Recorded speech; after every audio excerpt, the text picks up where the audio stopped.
Pemirsa, Kabupaten Badung kembali mencatat puluhan kasus positif COVID-19 pada 22 Juli 2020. Seluruhnya merupakan jenis transmisi lokal.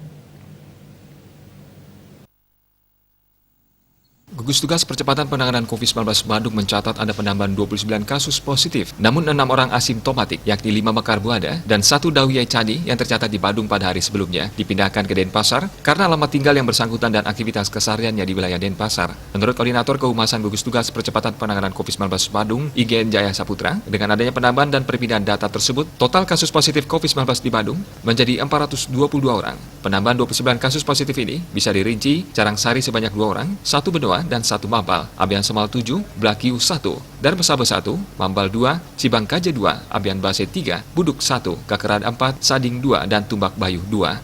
Dari 422 orang positif tersebut, 11 meninggal, 132 masih dalam perawatan, dan 279 sembuh. Yang sembuh ada 13, yaitu dari Abian Base, Tumbak Bayu, 2 Dalung, 2 Kerobokan Kaja, 2 Darmesaba, 3 Mambal, Penarungan, dan Sedang. Parwata Bali Pos melaporkan.